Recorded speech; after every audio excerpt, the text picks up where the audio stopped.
A to Z movie explainer presenting till the end of the world. Movie की शुरुआत में हम mark नाम के बहुत ही अमीर बिजनेसमैन को देखते हैं जो अपने बिजनेस को आगे बढ़ाने के लिए अंटार्कटिका में वेडिंग डेस्टिनेशन खोलना चाहता है और इसी कारण से वह अंटार्कटिका जा रहा है। फ्लाइट में उसके साथ एक साइंटिस्ट भी होती है जिसका नाम रूई है और एक रशियन रिसर्चर भी। रूई एक शांत और गंभीर स्वभाव की लड़की होती है। वह अरोरा लाइट्स पर रिसर्च करने और फोटोग्राफी करने के लिए अंटार्कटिका जा रही होती है। मार्क स्वभाव से अहंकारी होता है और उसे खुद की तारीफ करना बहुत पसंद होता है। वह रूई से बात करने की कोशिश करता है लेकिन रूई उसकी बातों पर ज़्यादा ध्यान नहीं देती है। ये लोग आगे बढ़ ही रहे होते हैं कि तभी अचानक मौसम इतना ख़राब हो जाता है कि आसमान घने अंधेरे में डूब जाता है। तेज़ बर्फीली हवाओं और ख़राब मौसम के कारण पायलट का प्लेन से कंट्रोल बिगड़ने लगता है और उनका प्लेन बर्फ़ के एक पहाड़ पर टकराने वाला ही होता है। लेकिन पायलट किसी तरीके से प्लेन को बचा लेता है मगर प्लेन पहाड़ पर थोड़ा सा टकरा जाता है। इस टक्कर के कारण प्लेन के कुछ हिस्सों में आग लग जाती है और प्लेन की खिड़की हवा में उड़ जाती है और साथ ही तेज हवा में पायलट भी उड़कर वहाँ पर मर जाता है। और फिर प्लेन बिना पायलट के बेकाबू होकर एक सुनसान बर्फीले इलाके में क्रैश हो जाता है और अब इनका प्लेन क्रैश हो चुका है। कुछ ही देर के बाद मार्क को होश आता है जो कि प्लेन से बाहर होता है। वह जल्दी से प्लेन के अंदर जाता है जहाँ पर वह देखता है कि रशियन रिसर्चर बहुत बुरी तरीके से जख्मी है। वह किसी तरीके से उसे बाहर लाता है और अब वह एक बार फिर से अंदर जाता है जहाँ पर वह देखता है कि रूई का पैर लोहे की एक चीज़ के नीचे दबा हुआ है। यह देखकर वह उसकी मदद करने की कोशिश करता है लेकिन नीचे की बर्फ़ टूट रही होती है और अगर बर्फ़ टूट गई तो यह पूरा का पूरा प्लेन बर्फ़ के अंदर पानी में समा जाएगा जिससे इन दोनों की मृत्यु हो जाएगी। इसलिए मार्क रूई को अंदर ही छोड़कर अपना सामान लेकर बाहर आ जाता है। लेकिन बाहर आने के बाद उसके दिल में गिल्ट आता है। वह ऐसा नहीं कर सकता है इसलिए अपनी जान पर खेलकर वह दोबारा से अंदर जाता है और किसी तरीके से रूई को बाहर निकाल कर लेकर आता है। और ठीक उसी वक्त बर्फ़ टूट जाती है जिससे प्लेन पूरी तरीके से पानी में समा जाता है। अब ये दोनों बाहर आ चुके हैं जहाँ पर ये देखते हैं कि रशियन रिसर्चर की मृत्यु हो चुकी है।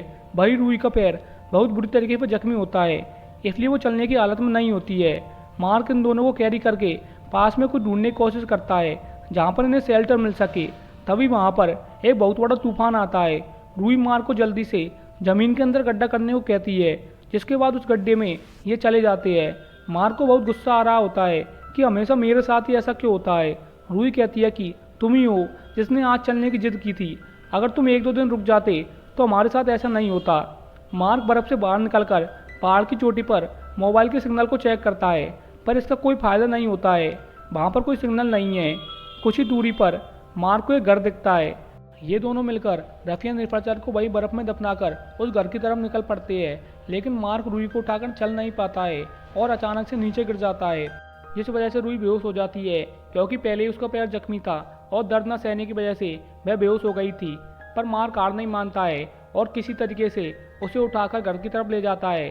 और जब रूई को होश आता है तो वो मार्क को बताती है कि गिरने के कारण मेरे पैर की हड्डी मुड़ चुकी है तो तुम्हें किसी भी कीमत पर इसे सीधा करना होगा। अगर तुमने ऐसा नहीं किया तो मेरी जान चली जाएगी। यह सुनने के बाद मार्क उसके पैर की हड्डी को किसी तरीके सीधा कर देता है और कुछ देर आराम करने के बाद वो बाहर जाकर देखता है कि यहाँ पर एक जनरेटर होता है। मार्क उसे ऑन कर देता है जिससे घर के अंदर लाइट आ जाती है। अब यहाँ पर खाने पीने का बहुत सारा सामान होता है। रूई उनकी एक्सपायरी डेट को चेक करती है जिससे उसे पता चलता है कि 2 साल पहले यहाँ पर कुछ लोग रुकने के लिए आए थे और उन्हीं का ये सामान है। साथ ही वह यह भी अंदाज़ा लगाती है कि यहाँ से अरोरा स्टेशन 20 किलोमीटर की दूरी पर है। अगर किसी तरीके से ये दोनों के दोनों वहाँ पर पहुँच जाए तो इनकी जान बच जाएगी। यह सुनकर मार्क खुश हो जाता है पर रूई से बताती है कि हमें डिस्टेंस तो पता है पर हमें यह नहीं पता है कि हमें किस डायरेक्शन में 20 किलोमीटर जाना है। साथ ही रूई हिसाब लगाकर यह भी बताती है कि जनरेटर को अगर हम हर दिन 8 घंटे के हिसाब से चलाएंगे तो हमारे पास 75 दिन है और 75 दिन तक हम फ्यूल पे जनरेटर को यूज़ कर सकते हैं। उसके बाद ठंड से हमारी यहाँ पर जान चली जाएगी यानी कि 75 दिनों में हमें सही जगह पर पहुँचना होगा। गाइस, वीडियो में आगे बढ़ने से पहले आप सभी से रिक्वेस्ट है कि आपने अभी तक इस चैनल को सब्सक्राइब नहीं किया है तो प्लीज़ ज़रूर से ज़रूर सब्सक्राइब कर ले। अब इन्हें यहाँ पर 3 दिन बीत चुके हैं और चौथे दिन मार्क नॉर्थ की डायरेक्शन से शुरुआत करता है। 3 दिन और बीत जाते हैं लेकिन इनके हाथ कुछ भी नहीं लगता है। इन्हें सही डायरेक्शन नहीं मिलती है। रूई से बताती है कि बर्फ़ में उसके चलने की स्पीड 4 किलोमीटर प्रति घंटे के हिसाब से होगी लेकिन अगर उसे कुछ भी ना मिले तो जल्दी वो वापस आ जाए नहीं तो वो कहीं पर खो जाएगा। अब इसी तरीके से यहाँ पर 10 दिन बीत चुके हैं लेकिन इन्हें अभी तक सही डायरेक्शन नहीं मिली है।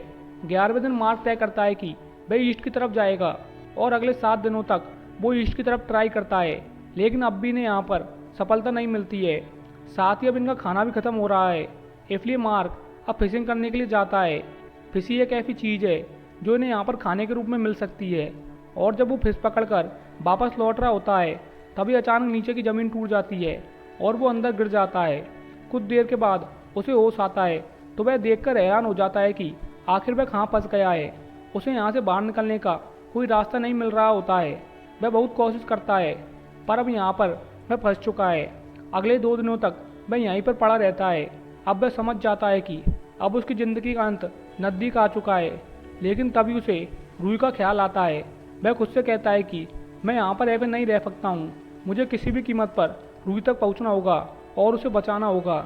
इसलिए वो पतली से पतली गुफा से होता हुआ गुजरता है ताकि यहाँ से बाहर निकल सके। वही हमें दूसरी तरफ रूही को दिखाया जाता है जो बहुत ज़्यादा ठंड होने की वजह से जनरेटर की तरफ जाती है ताकि वो जनरेटर को ऑन कर सके और हीटर ऑन हो जाए। वो बहुत मुश्किल से आगे जाती है, लेकिन अब वो जनरेटर को ऑन नहीं कर पाती है और बहुत ज़्यादा ठंड होने की वजह से उसकी हिम्मत टूट जाती है और अब वह अपनी नस काट लेती है।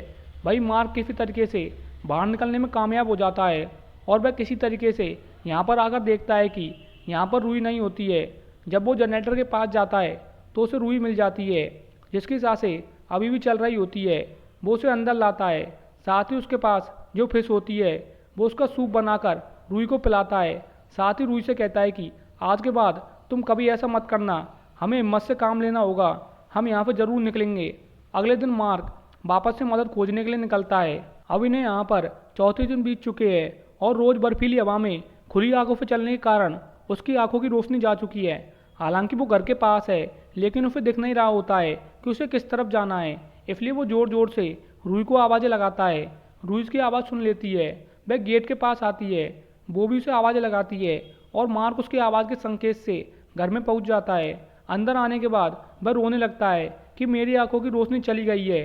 रूही उसे बताती है कि ज़्यादा ठंड के कारण ऐसा हुआ है, 2-3 दिनों में तुम्हारी आंखों की रोशनी पूरी तरीके से ठीक हो जाएगी और जल्दी उसकी आंखों की रोशनी ठीक हो जाती है। और अब रूही उसे आंखों पर बांधने के लिए एक कपड़ा देती है। मार्क इस बार बर्फ़ में अच्छे से देख पाता है और जब वो कुछ दूरी तय करता है तभी बर्फीला तूफान आ जाता है, लेकिन वह बहुत ज़्यादा थक चुका है, उसके अंदर हिम्मत नहीं बची है कि तभी वहाँ पर बहुत सारे पैगमैन गुजरते हैं। वो उनका पीछा करते हुए घर के पास पहुँच जाता है और वापस रूही के पास लौट आता है, लेकिन आते ही वो ठंड के कारण बेहोश हो जाता है। उसकी पूरी बॉडी पर बर्फ़ जम रही होती है। अब रूही के पास कोई रास्ता नहीं है, उसे अपनी बॉडी की हीट उसे देनी होगी। जब सुबह उसे होश आता है तो वह देखता है कि रूही उसके साथ है। अब कहीं ना कहीं वो रूही को पसंद करता है, इसलिए रूही को अपने पास देखकर वह बहुत खुश हो जाता है। अब जब ये दोनों के दोनों अंदर होते हैं तभी बाहर से अजीब आवाज़ें आती है जो सुनकर ये दोनों के दोनों डर जाते हैं। पर ये देखते हैं कि बाहर एक पैगमैन है, वह अजीब सी आवाज़ निकाल रहा होता है। मार्क को लगता है कि खाना मार्क रूही का मन बहलाने के लिए उसे बाहर लेकर जाता है। ऐसे ही एक दिन इन्हें यहाँ पर एक मेट्रोन मिलता है। इसे देखकर ये दोनों बहुत खुश हो जाते हैं, पर तब इन्हें पता चलता है कि ये कोई मेट्रोन नहीं है बल्कि ह्यूमन बेस्ड है, जिससे ये आइडिया लगाते हैं कि अगर मार्क इस डायरेक्शन में जाएगा तो ज़रूर किसी शेल्टर तक पहुँच जाएगा। तभी रूही की नाक से खून बहने लगता है, जिससे मार्क डर जाता है। वो उससे पूछता है कि ये सब क्या है। तब वो बताती है कि मेरी बॉडी में विटामिन की कमी हो रही है और इसलिए ऐसा हो रहा है। अब धीरे धीरे मेरे दांत टूटने लगेंगे, उसके बाद और भी ज़्यादा नुकसान होगा। साथ ही वो उससे यह भी कहती है कि तुम मेरे बारे में सोचना छोड़ दो और किसी तरीके से अरोरा स्टेशन ढूंढकर अपनी जान बचा लो। मार्क उसकी बात को नहीं मानता है। मार्क उसे उठाकर चेयर पर बैठाता है और कहता है कि चाहे मैं अमीर रहूं या गरीब, चाहे तुम अच्छी हो या बीमार, चाहे तुम कुछ काम कर पाओ या नहीं, मैं पूरी ज़िंदगी तुम्हारा साथ दूंगा। और यह सुनकर रूही बहुत ज़्यादा इमोशनल हो जाती है। अब अगली सुबह एक बार फिर से मार्क अरोरा स्टेशन की खोज में निकलता है, लेकिन इस बार रूही उसे वापस आने से मना कर देती है। वो कहती है कि इस बार वापस मत आना, तुम अपनी जान बचाओ और इस जगह से निकल जाओ।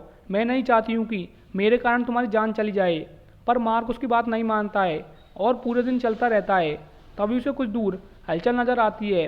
दरअसल वही अरोरा स्टेशन है, जो देखकर मार्क बहुत खुश हो जाता है। वो जल्दी से वहाँ पर जाता है जहाँ पर बहुत सारे लोग होते हैं। वो इन्हें बताता है कि पीछे एक लड़की है, हमें उसकी जान बचानी होगी, उसे रेस्क्यू करना होगा। और मार्क उनके साथ रूही को बचाने के लिए निकल पड़ता है।